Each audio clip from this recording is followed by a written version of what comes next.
Hello বন্ধুরা, তোমরা সবাই কেমন আছো? আশা করি ভালো আছো। আজকে আমি নিয়ে চলে এলাম ঘরোয়া রান্না, মানে সোয়াবিনের তরকারি।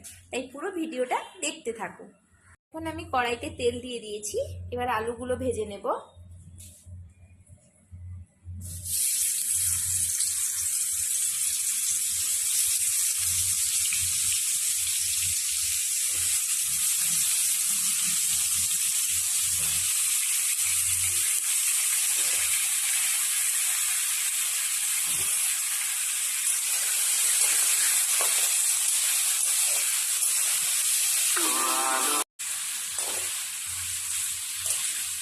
আমাদের এইখানে কাঁচা জিরে বাটা হচ্ছে, মশলা হচ্ছে জিরে বাটা, যেটা আদা বাটা, রসুন বাটা, পেঁয়াজ কুচি আর টমেটো কুচি।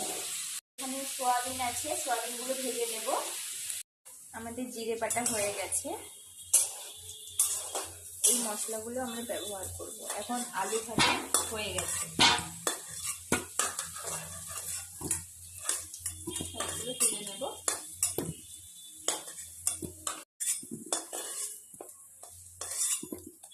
এবার সর্ষের তেল দিয়ে দিলাম,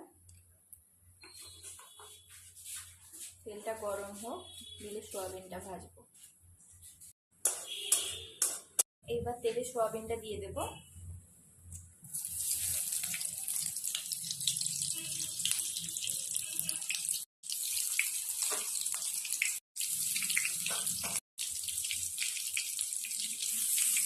সবগুলো দিয়ে দেবো, ভেজে নেবো।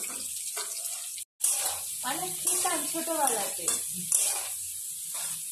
সবগুলো সোয়াবিন এইভাবে ভেজে নেবো লাল লাল করে।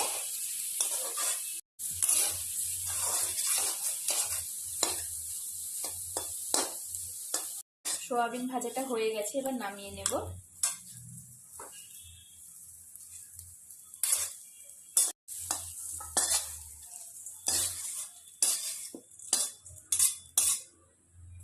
সর্ষে তেল দিয়ে দেব।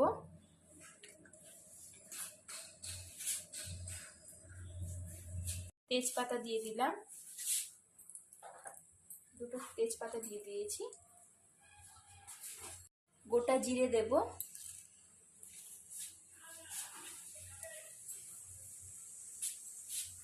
এইবার এলাচ আর দারুচিনি দিয়ে দেব।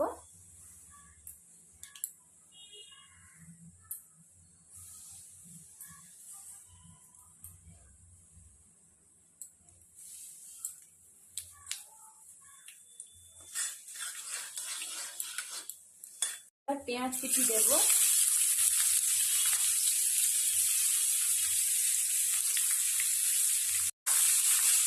পেঁয়াজটাকে ভেজে নেব। পেঁয়াজটা ভাজা হয়ে গেছে,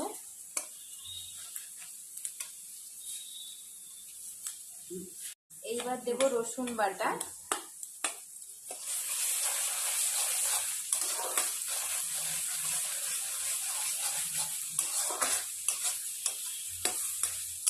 এবার দেব আদা বাটা।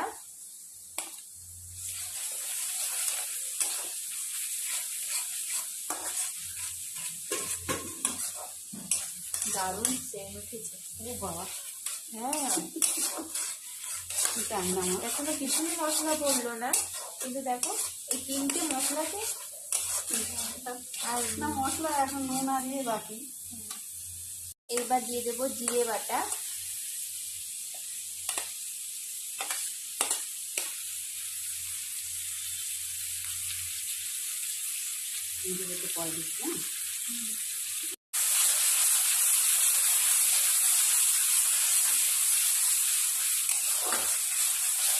মশলাগুলো ভাজা হয়ে গেছে, এবার হলুদ গুঁড়ো দিয়ে দেব।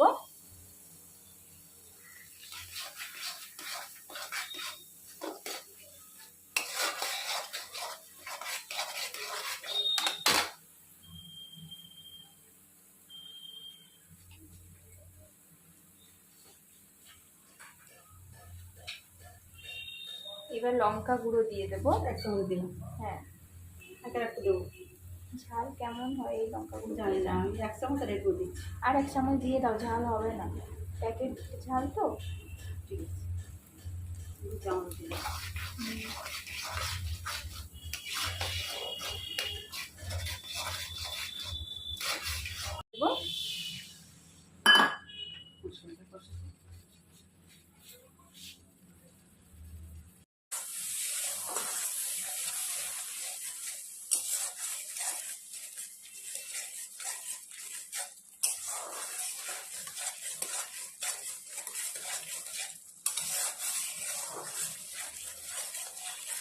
এবার মশলাটা হতে থাক। গরম বললাম তরকারিতে যে এই সয়াবিনের তরকারিতে যে জলটা দেবো, জলটা গরম করে নিচ্ছি। আর এইদিকে দেখো মশলাটা হালকা হালকা তেলও ছেড়ে এসছে।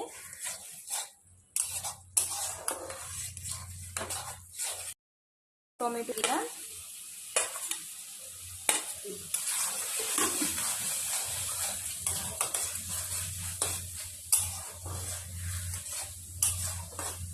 লবণ দেবো,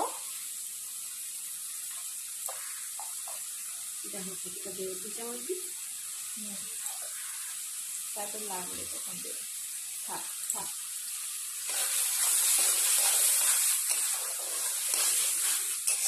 মশলাটা হয়ে গেছে, সোয়াবিন আর আলু দিয়ে দেবো।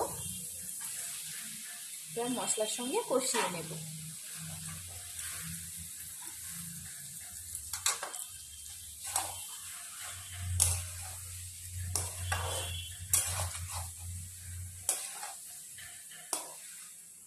যা সেন্ট উঠেছে, তো দারুণ রান্না হবে। কারণ আমার মনে হয় সোয়াবিন তরকারি বা নিরামিষ তরকারি না, মানে ওই তরকারি যে বেটার আর অপশন আমার কাছে কিন্তু নেই। মানে চিকেন, মটন তো আমি এমনিতে পছন্দ করি না, তারপরে ওই ডিম